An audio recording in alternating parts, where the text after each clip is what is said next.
All right, everyone. Welcome once again to the Faces of Business. I'm your host, Damon Pistolka, and I am excited for our guest today because we got someone that is oh so good at this. We are going to be talking with Stacey Curry today about talent succession planning for legacy and facilitating business exits. Stacey, thanks for being here today.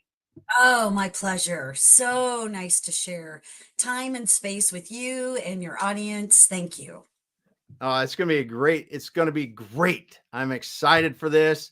Um, God, so much to start with, but let's start back. So, Stacey, tell us a bit about your journey. You're a experienced leadership coach, excuse me, and what really brought you into that first of all before we start talking about succession planning?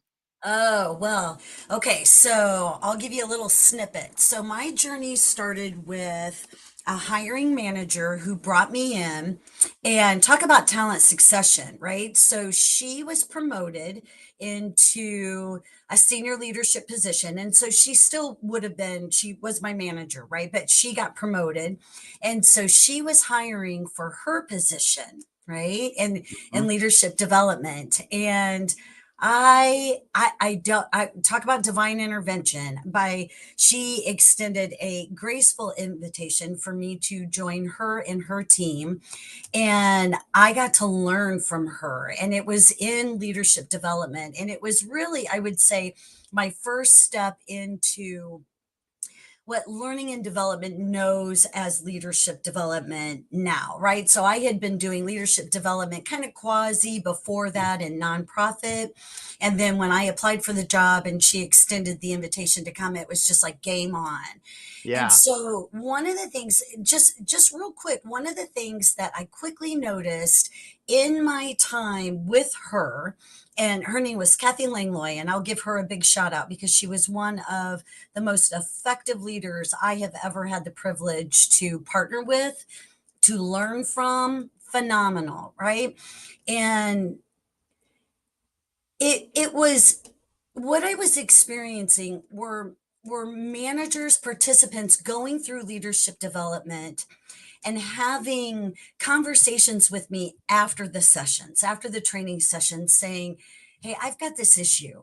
I don't know what to do with it." And it wasn't counseling, it wasn't therapy. It was Hmm. something very different. And at that time, coaching was just not in its infancies, but definitely in its adolescence. So it was fairly new in the whole learning and development field. It was kind of a fairly new term, but it had some breadth to it. It had some meat to it.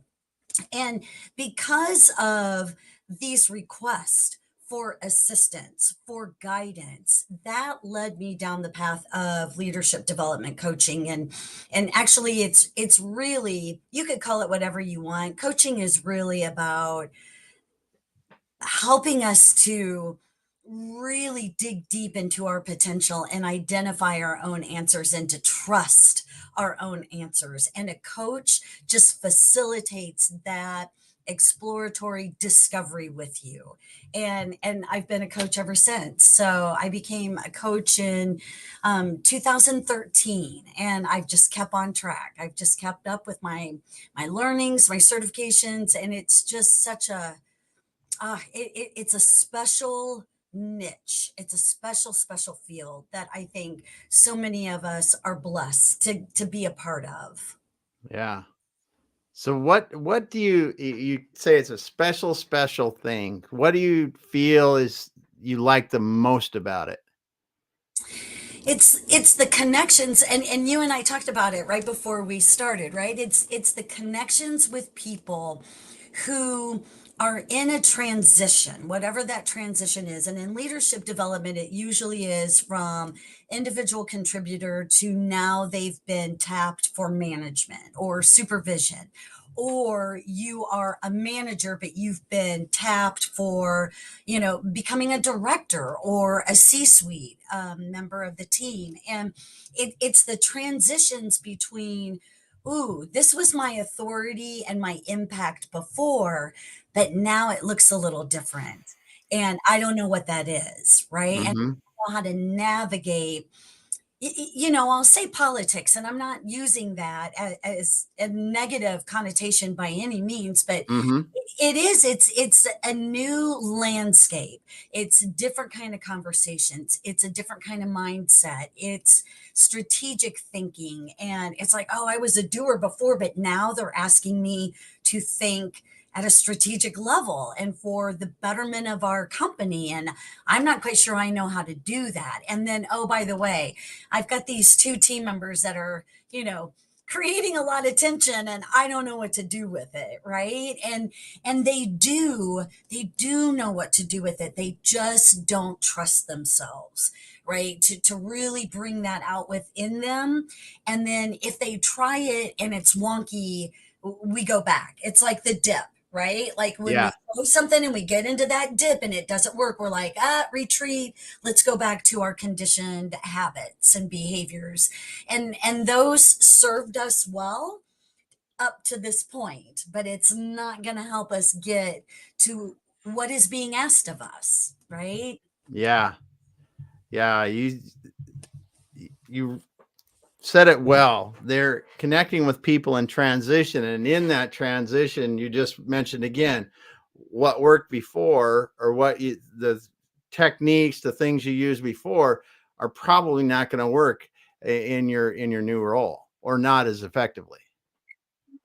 Right. And there's discovery of a different type of challenge that you're just not ready for, Uh, right? Or you might, as a contributor, individual contributor, you know we might have been, and you've heard this before, and I'm sure many of your listeners have heard this before.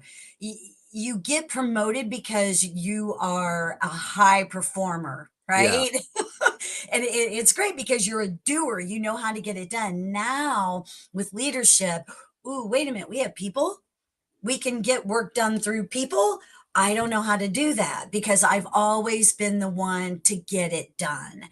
And what happens sometimes is new leaders unwittingly what they'll do is, they may stifle development because they're so used to doing it themselves Yeah. that they'll just get it done, or they think that a member of their team is coming to them with a challenge and they're like, okay, I'm the hero, I can do it, I can fix it, instead Yes. of helping them to critically think through the problem and then tooling them up to do corrective action on that problem on their own and not them take the lead, right? And it gets into some really, really interesting dialogues and behaviors, and we get to unpack that. And it's so beautiful. And you know this to be true as well.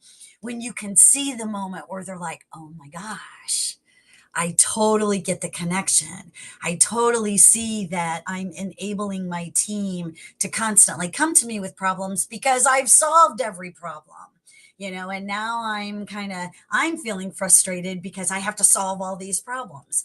We don't realize that by our very own way of being, we are contributing to those things that cause us frustration. And so when you see that connection, they're like, oh my gosh, now I can begin anew. Now I can try different techniques, or I can cultivate new habits that will not only serve me but will absolutely serve my team for the betterment.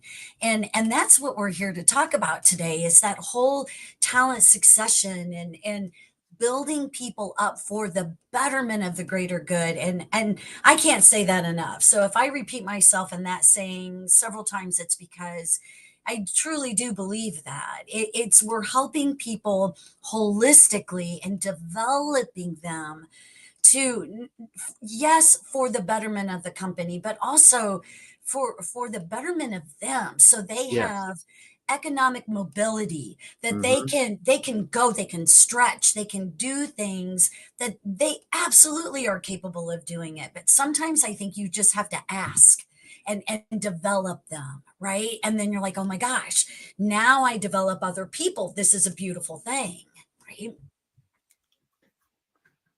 Yes. Yeah, it really is. Because then when you see it start to happen, you described it so well. I wanted to just let you go there because so many high performers get promoted into leadership and they don't really make that transition. And you said it so well.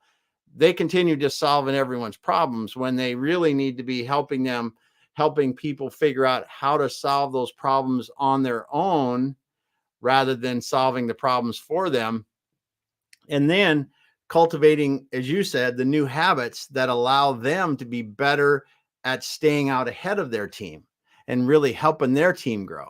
Yeah, yeah, yeah. So I think that the whole transitioning, right, in terms of leadership progression and whatever you define leadership to be, whatever your career journey is, right? Because it doesn't Hmm. always have to be, a leadership position. You may take on a whole new stretch assignment in a whole different department, but it levels you up because you are developing new skill sets and you are developing your mindset, which I think is very, very important, right? And that's a big thing that we talk a lot about in terms of leadership development and coaching, and even in talent succession, is it's 99% mindset. It Yes. is. You know it. Yes. Yeah. Yeah.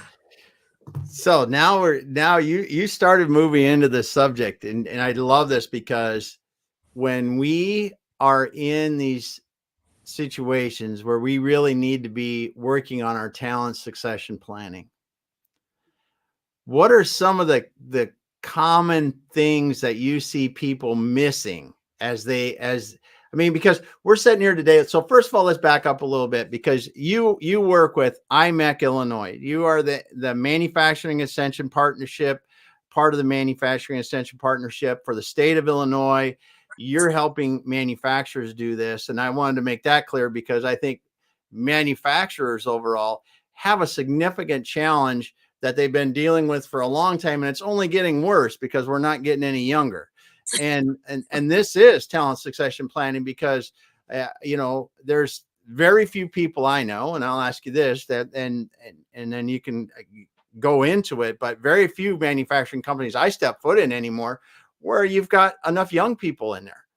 And really, and we look at this talent succession planning for legacy and facilitating exits or whatever we want to do. What are some of the things that you say right off the bat that you see when you're helping people in manufacturers there in Illinois that they just aren't even touching? Okay. Very important question. And I'm going to ask you the same question because I'd like for you to share what you see as well in your home state, right? Yeah. And so, and I will share this with a caveat. There is no shame in this, right? I mean, Nope. Nope. there's no, this is just simply where they are. And that's why they call us, right? Yeah. Because they know too that, hey, we need to develop some rigor in a certain area, or we absolutely know that we are in the midst of a culture shift, Hmm. and we don't know what that looks like. We don't know what that means to us, but we know that we're challenged. We're floundering in some areas, right? And so one of the things, Damon, that I see consistently is, and I love this. There's a lot of beauty to this.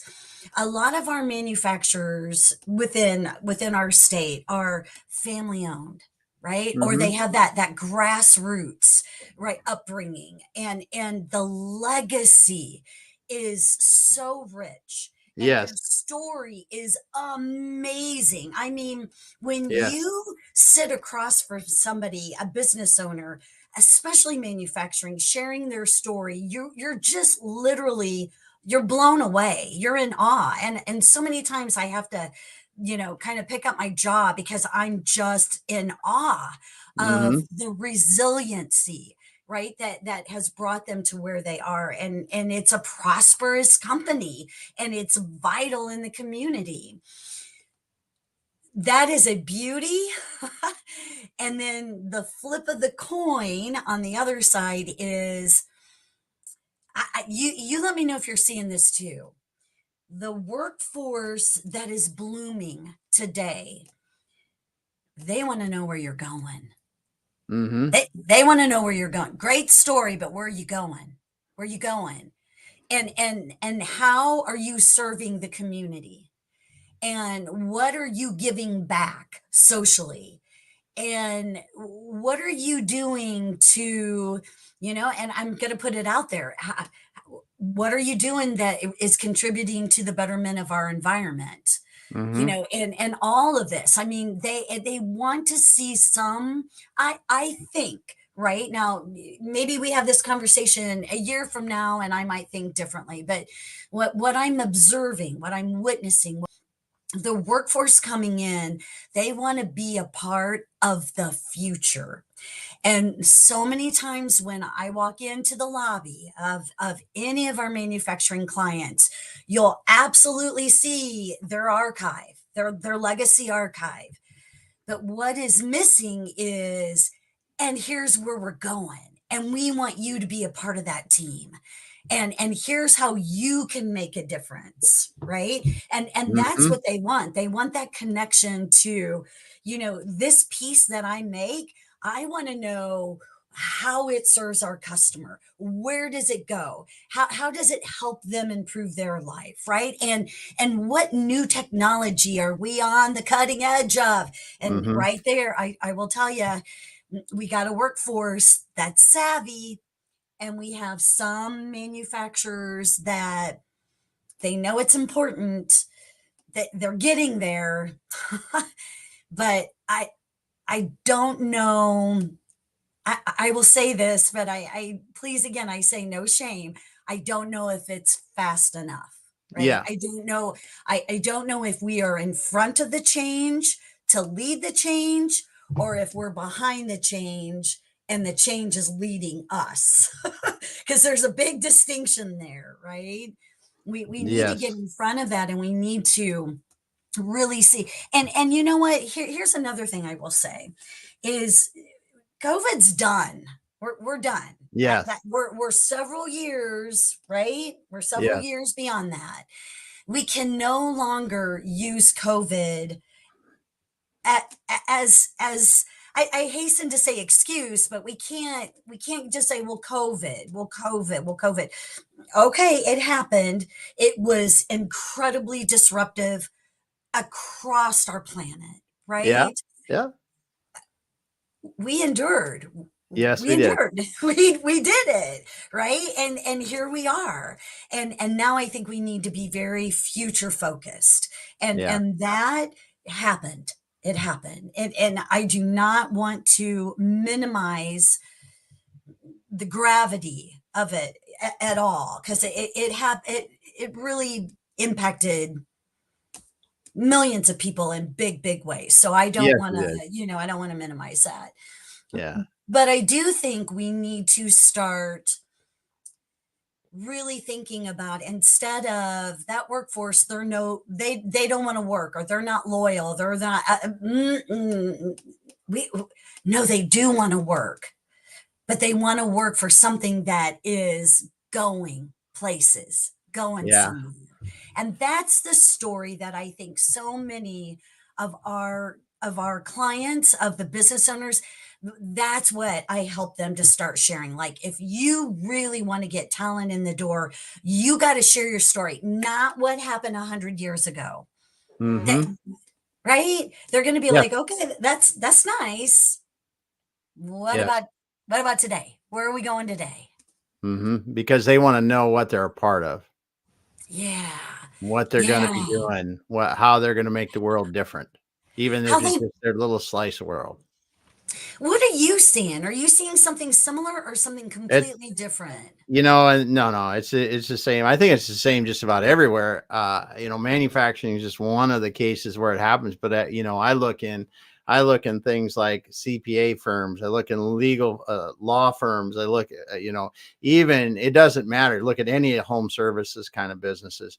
I mean, it's really hard to find younger people in business that have been intentionally recruited, intentionally Mm, developed, mm, and intentionally put into situations where they are, and they know that they are going to be, there is a bright future for them in these organizations.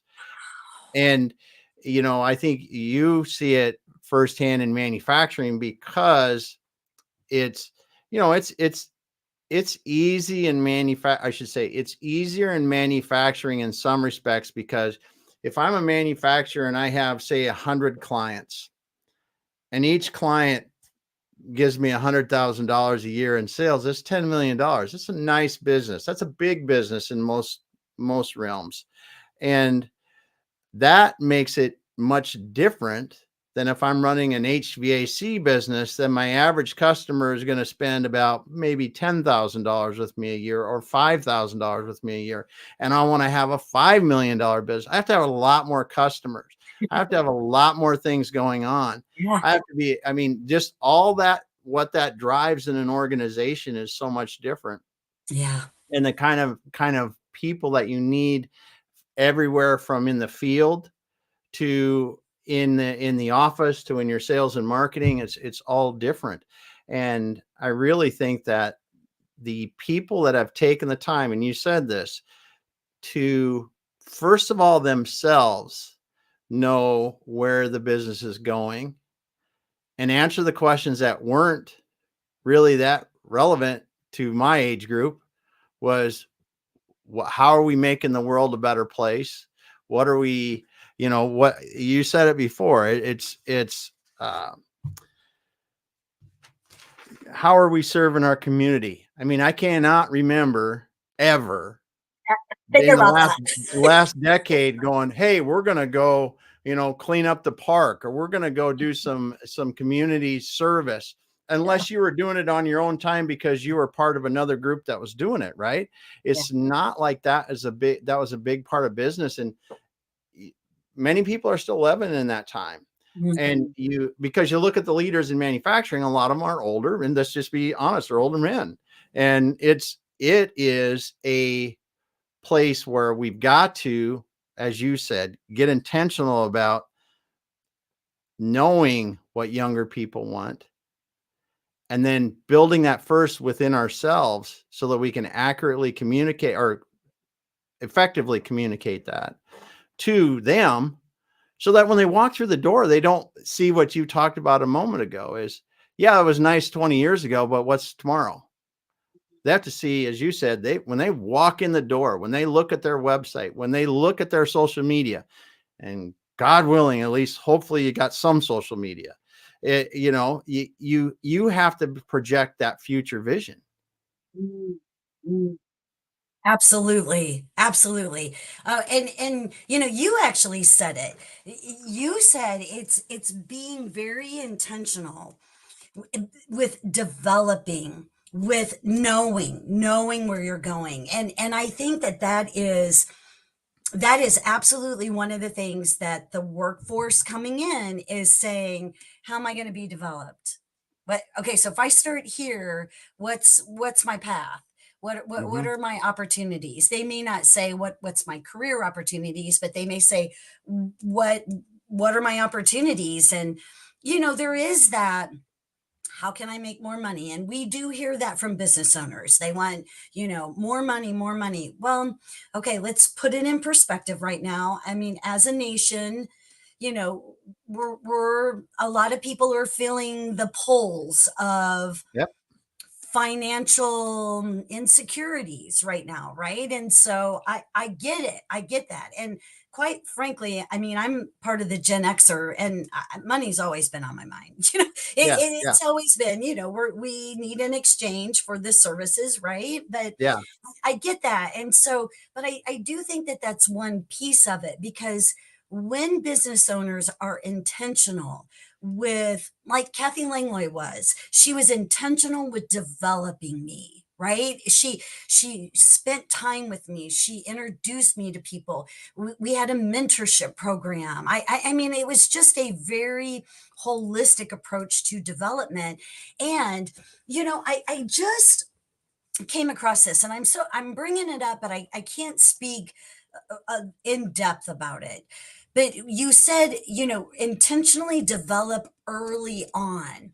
And I'm reading a little bit about the Swiss apparently have an apprenticeship program that Yep. is really, do you know about that? Yeah.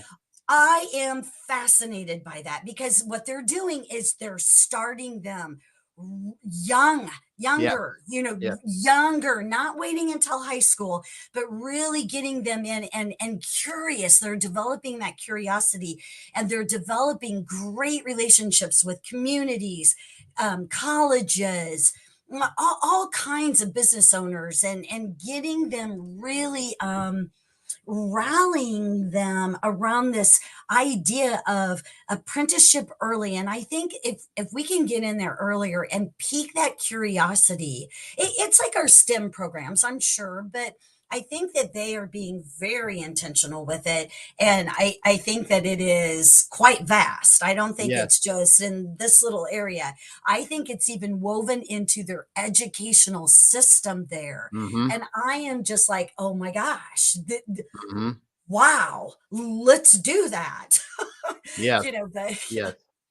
And that's the kind of thing that we have to be doing today. And I see that across the United States. So one of the things I love to see in the manufacturing circles now is the STEM programs, getting younger people yeah, involved. I mean, Matt Goosey there in Wisconsin, I always like to use him as an example.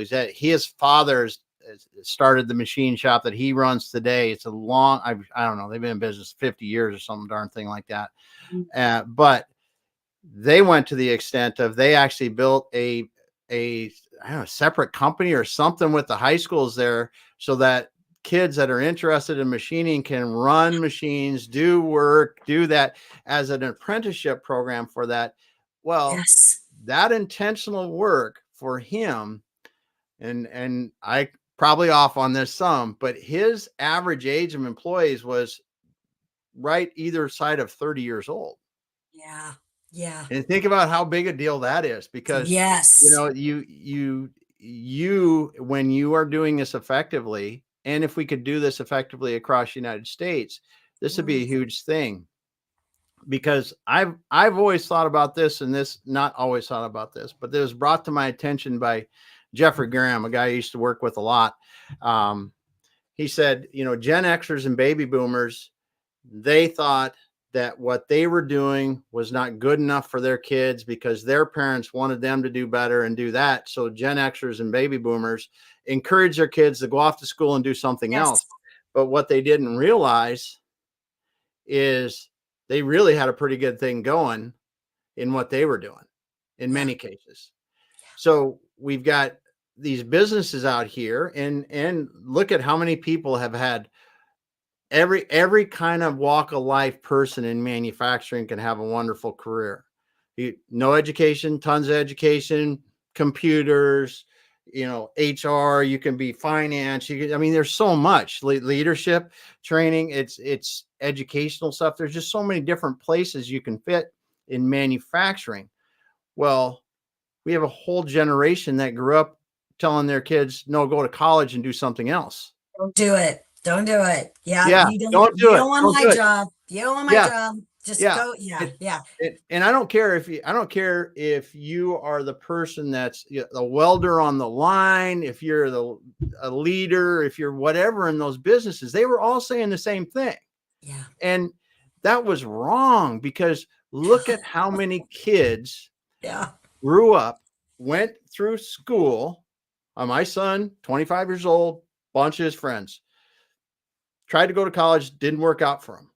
Didn't know about manufacturing, didn't know about some of these other trades that they could have got into because their parents were doing this. yeah, And now they're sitting there trying to figure out what the heck they're going to do with their life. yeah, yeah, And you look at manufacturing and you can look at any of the trades really. I mean, my goodness, manufacturing is just one of the places these people can have wonderful careers. And you talk about talent succession is we have the better we can attract the talent and intentionally show them the way, like you said, the easier we're going to solve these problems. Mm, It, 100%. I think I might have shared this with you before when we first met. about a month ago. But when I now that I've had some phenomenal client partnerships, I will see something that they have made, just being out in public, right? It's something that they made that is an awning over a restaurant. And I'm like, Mhm. "Oh my gosh, I know who made that." And I will even get into a conversation with my friends who probably don't even want me to even talk about this, but do you know that so and so hand stitched this awning? This is what they do, right? That this piece here, this is where they got it, and this is what, and I know the woman that did that, right? Like Yeah. it's that's the story that I think the workforce needs to hear, right? Like everything out there that you see that is tangible that you use, that's a manufacturer. That's Mhm. that's a laborer. That Yeah. is somebody that's craftsmanship. That's somebody that put their hands on that and thought through that and put a lot of effort into that, right? And so that I think is the missing element of the story. And Yeah. I do think that absolutely there are people out there that are doing a great job with it, but that's really where I try to coach business owners to say, great legacy, love your story, don't ever lose it. That's not what we're saying. We're not saying don't ever bring that out. Mhm. That got you here, but now you've got to really paint the portrait of where you're going. Yes. That's what's going to bring them to the table, right? Yes. Yes, and you hear some of these companies that do it well because when they weave their history into their future, I mean, you really can feel it. And that's where I think that some of these manufacturers have done a great job because I mean, because we've got manufacturers that are centuries old in the United States and have been Yeah. doing such good stuff. And you see them, like I said, some of them really understand it, and that I believe helps that talent succession planning because they're attracting these younger generations of workers, and then I believe that the last step of that is that intentional development, like you Yep. said, of these people, because we don't learn. Talent's one thing, technical talent is one thing, leadership talent I think takes a different path of development, and that's where I see companies now spending more time is the intentional leadership development, where it was done a lot more haphazardly in the past because of the changing workforce and what people's expectations are. They expect that I'm going to have leadership development if you want me to be a leader. And a lot in the past, unfortunately, a lot of that was school of hard knocks. You just Absolutely. Yep. Yep. Yep. yeah. Yeah, so it's very interesting. So as you're doing this, well, first of all, I want to say a couple things. I've got a couple of comments here. I've been looking at them. Hey, Bavith, thank you for stopping by today. James Yeah. Kunkel. Oh, James, great to see you today. James is Mm. a coding specialist. He is the Oh, man when it comes to yeah, I've never talked to anyone that's got the knowledge like that of him. I mean, you figure out what do I need to coat the hull of my tanker, kind of he stuff. would know. Yeah, Call James. if he doesn't know, he knows That's somebody that great. does know. That's for That's sure. great. Nice shout Yeah. out. But Yeah. this whole part about this talent succession planning, what are you seeing that's working really well for people when they're doing this and you're working with them and you're going, wow, this is coming around. I've started and we're moving into the future and this is what we're seeing. Yeah. What does it take? What am I seeing?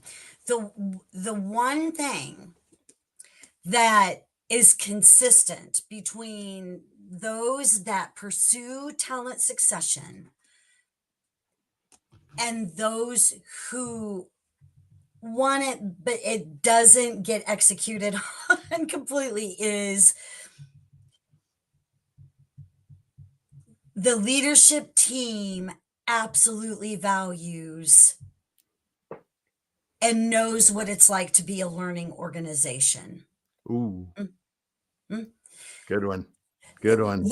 They must they embrace the value and the importance of in order for us to be prosperous as a business, we must remain relevant by learning, by being open, by not getting in our fixed mindset where we're great and we don't need to learn anything else because we're that fabulous. You have to, business owners have, and you know this, Damon, talent succession is a sensitive topic for Yes. many of our business owners and our manufacturers. And I get that. We get that. We understand that. And so we approach it with a level of sensitivity and an understanding. However, the ones that really are set apart, the ones that do it well are humble. That they know that the workforce is changing. They know that leadership at the helm is no longer, and they know that they are feeling the angst of a culture shift, and they value learning and sharing that with their entire workforce, whether it's technical expertise, whether it's leadership, whether it's oh gosh, customer service, lean 101, whatever it is, or Yeah. advanced automation. I mean, it covers the gamut. But those are the ones that actually succeed because they value learning, continuous learning, and experimentation. They got to value experimentation, Yes. and and they'll see it through because they've got skin in the game. The ones that want us to come in with a predetermined solution and here's an apprenticeship program, the likelihood of them actually executing on that endeavor is pretty low, right? Hmm. Because it, the thing that you and I do, the space that we share in talent succession, it is so unique to each company. It is Hmm. so unique to them. And talent succession takes on many tentacles. And so it's good to partner with people like you and I so we can guide them on best practices, or we can curate and co-create the things that are going to work for them, at Yeah. least to get them started, right? Yes. Yeah, Yeah. yeah, that's what I see. What do you see? No, I think you've covered it well. I think you've covered it well. It's the biggest thing that I see is we tried it and it didn't work.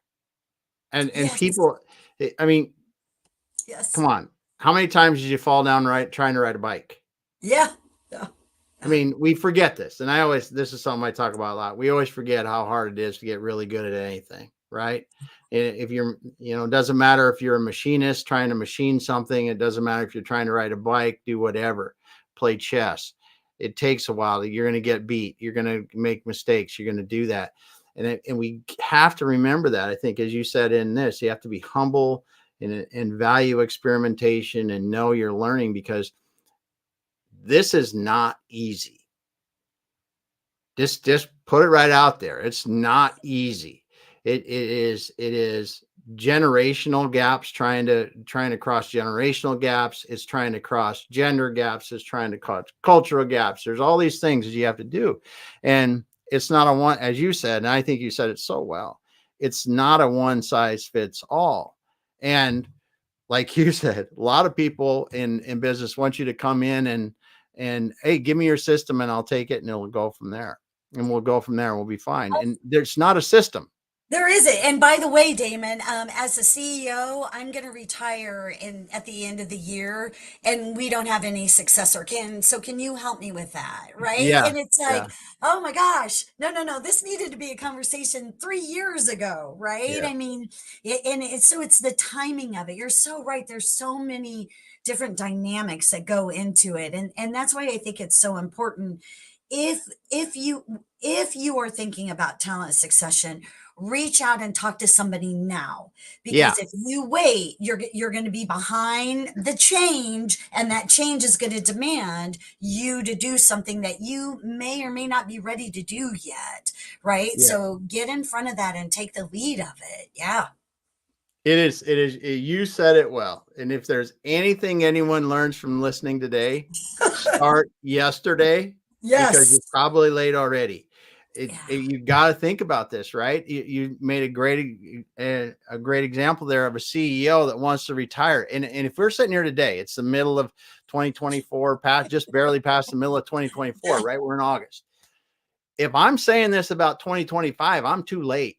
A If hundred I'm saying this percent. about 2026, I might be pretty good Yeah. if I'm lucky. Because what we forget about is, okay, where is this successor coming from, or successors, right? Even worse, I got a whole team. We all look like the same. We're all like, hey man, I'm 5 years. We're all out, right? You may have a big job ahead of you. And if you haven't been intentionally bringing those people in, you may spend 2 years just trying to find the right people. And it is something that is rigorous. And it goes back again, you can't stop because it didn't work the first time. You got to keep going and keep trying. Absolutely. Absolutely. Whenever I hear that, I ask them, sometimes it's a go-to question. How many of you grew up with a landline? And a lot of people will raise their hand. How many of you don't have a landline today? Yeah. Right? I mean, Yeah. it is such important change. And it's so important to realize that workforce, and I have two younger kids, and I tell people, if you think the workforce is disruptive now, give it about 5 to 7 years. Yeah. Just wait till they come in, because that will be the very first generation that they call the screen generation, right? From the moment of birth, there's a Yep. screen, right? And Mm-hmm. so, yeah, I just think and the way that my kids learn is very, very different. And I thought, okay, this is going to be big. This Yeah. is going to be very big. And for a lot of our clients in manufacturing, one of the things that I'll ask them is, hey, just do best guess. How many people do you think on your workforce would be in line for retirement? Let's just say within the next 5 to 7 years. And when they start thinking about it, they're like, I'm working with one right now, Mm-hmm. a third are going to depart. And that's big. And it's like, then skill up, talent up Yep. now. Yeah. Now. Yes. Internally, yeah. Yes. And then when you're looking at it, if an owner wants to make an exit, if you want to succeed it to a next generation, you want to sell that business, this succession planning becomes even more critical, because succeeding to a family member, you have to have you want to have the right team there. You want to be able to do that right. You want to sell it. You simply won't sell it without a good team. And it Yeah. just doesn't happen. So, Doesn't happen. and people look at this, it's happened to us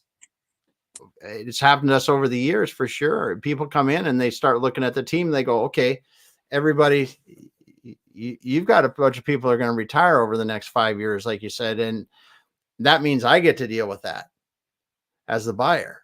It's not a good thing. And it really has some negative consequences to it. So this, Ooh, yes, yes, oh indeed. yeah, it's huge, especially, we've Absolutely. even had the point of, if you've got multiple owners, like in a partnership setting in manufacturing, and you go, okay, this is the brain of the R&D, and this is the brain of the purchasing or supply chain, this is the CEO, and they all want to leave, you pretty much might as well just say, okay, let's hope we can get rid of it.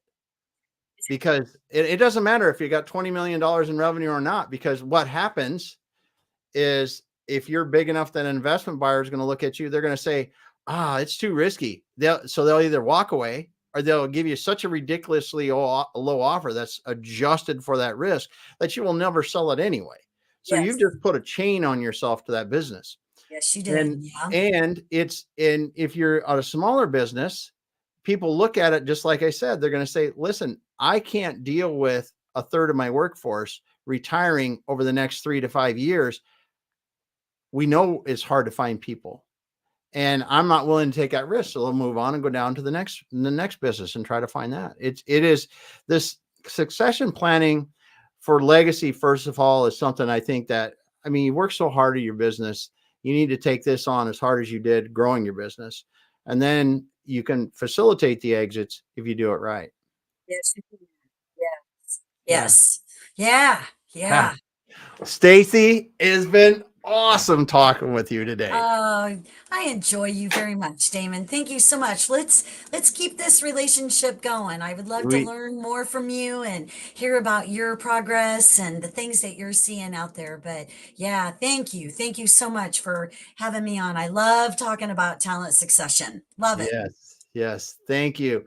Well, I want to say, first of all, if you got in late here and started out not from the beginning with Stacey, go back to the beginning. She had so many great comments and thoughts in the beginning about leadership training, development, succession planning. I think you need to go back there and just really start from the beginning and grab all that value that she dropped with us today.